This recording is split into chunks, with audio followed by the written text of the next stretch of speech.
Ang aklat ang Biblia. Guys, sino po ba ang nagsulat sa Biblia?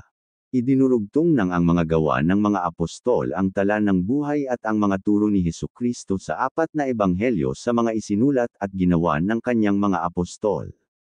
Inilalarawan ng aklat ng mga gawa kung paano patuloy na pinamamahalaan ng tagapagligtas ang kanyang simbahan sa pamamagitan ng inspirasyon ng Espiritu Santo sa mga may hawak ng mga susi ng priesthood.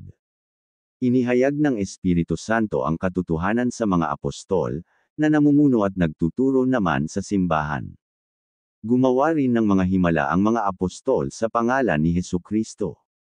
Sa kanilang pag-aaral ng aklat na ito, malalaman ng mga estudyante kung paano nagsimulang lumaganap ang simbahan ni Hesukristo mula sa Jerusalem, hanggang sa kahulahulihang hangganan ng lupa, mga Gawa Kapitulo 1 Versikulo 8.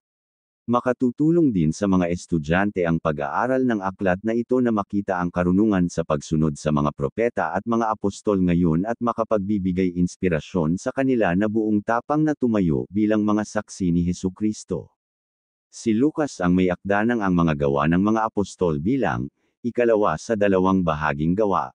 Ang unang bahagi ay kilala bilang Ebanghelyo ayon kay Lucas, gabay sa mga banal na kasulatan, gawa ng mga apostol, mga scriptures.lds.org, tingnan din sa Lucas Kapitulo 1 Versikulo 1 hanggang 4, mga Gawa Kapitulo 1 Versikulo 1. Isinulat ang mga gawa pagkatapos ng Ebanghelyo ayon kay Lucas, tingnan sa mga Gawa Kapitulo 1 Versikulo 1, na malamang na isinulat sa huling kalahati ng unang siglo AD. Hindi natin alam kung saan ito isinulat. Isinulat ni Lucas ang aklat ng mga gawa sa isang lalaking nagngangalang Teofilo, tingnan sa mga Gawa Kapitulo 1 Versikulo 1. Nakatala sa aklat ng mga gawa ang pagsisimula at paglaganap ng Kristyanismo, simula sa kabisera ng lalawigan ng mga Hudyo na Jerusalem at nagtapos sa Roma, ang bantog na kabisera ng imperyo. Naganap sa loob ng mahigit 30 taon ang mga pangyayaring inilarawan sa mga gawa, mga AD 30 hanggang 62, at nakatuon lamang sa ministeryo ni Pedro, tingnan sa mga Gawa Kapitulo 1 hanggang 12, at ni Pablo, tingnan sa mga Gawa Kapitulo 13 hanggang 28. Kung wala ang aklat ng mga gawa, magiging limitado lamang sa nakatala sa mga sulat sa bagong tipan ng kaalaman natin tungkol sa naunang kasaysayan ng simbahan. Bukod pa riyan, nagbibigay ang mga gawa ng mahalagang pangkasaysayang konteksto para sa mga sulat ni Pablo. Naging mahalaga sa pag-unlad ng kakasimulang simbahan ang pagbabalik loob ni Pablo, mga Gawa Kapitulo 9, at ang kanyang magkakasunod na misyon, ang pangitaing natanggap ni Pedro tungkol sa pagtanggap ng simbahan sa mga Gentil na hindi pa sumapi sa Judaismo, mga Gawa Kapitulo 10 Versikulo 9 hanggang 16, 34 hanggang 35, at ang mga doktrinang itinuro sa komperensya sa Jerusalem, mga Gawa Kapitulo 15. Tulad ng nakatala sa Lucas Kapitulo 24 Versikulo 49, itinagubilan ng tagapagligtas sa mga apostol na sisimulan lamang nila ang kanilang paglilingkod pagkatapos silang masangkapan ng kapangyarihang galing sa itaas. Nakatala sa mga gawa ang pagkakaloob ng kapangyarihang ito sa pamamagitan ng Espiritu Santo at inilarawan ang mga kagilahil-alas na resulta nito, simula sa pagbabalik loob ng libu-libo sa araw ng Pentecost, tingnan sa mga Gawa Kapitulo 2. Sa buong aklat ng mga gawa, binigyang diin ni Lucas ang patnubay ng Espiritu Santo sa mga individual at sa mga kongregasyon.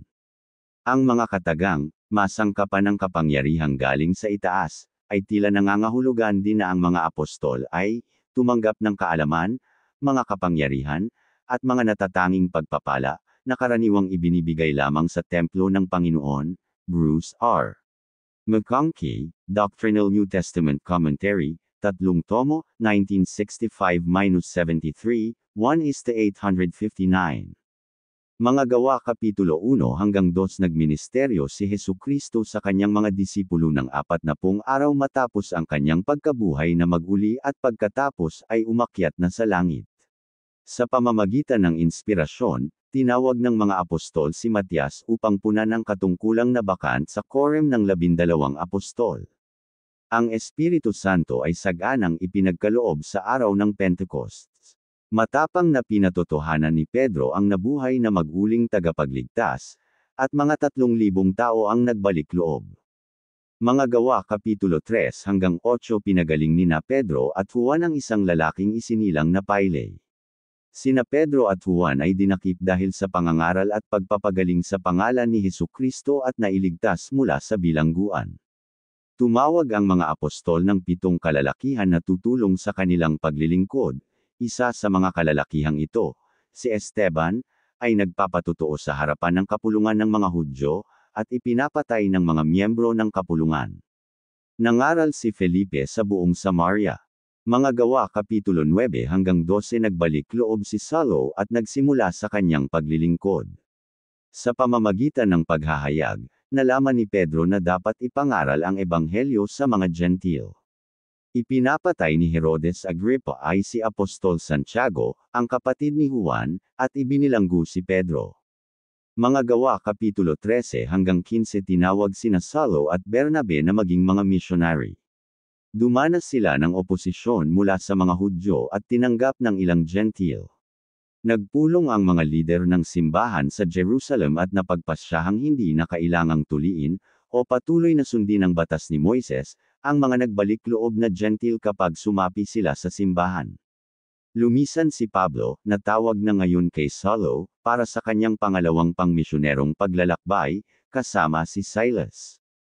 Mga Gawa Kapitulo 16 hanggang 20 Pinalakas ni na Pablo at Silas ang maraming simbahan na unang itinatag. Sa Areopago o burol ni Marte, Mars, Hill, sa Atenas, ipinang-aral ni Pablo na, tayo nga'y lahi ng Diyos, Mga Gawa Kapitulo 17 versikulo 29. Natapos ni Pablo ang kanyang pangalawang misyon at umalis para sa kanyang pangatlong misyon sa buong Asia Minor. Nagpasya si Pablo na bumalik sa Jerusalem.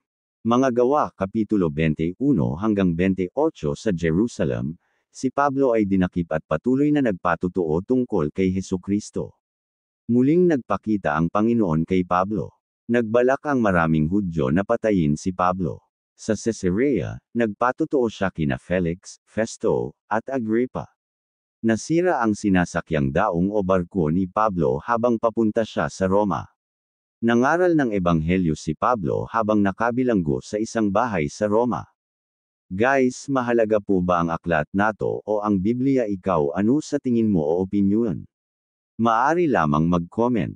At pasuporta naman sa aking channel, papindot na din ang button bell para update kayo sa mga susunod na upload ko. Maraming salamat po. God bless you all.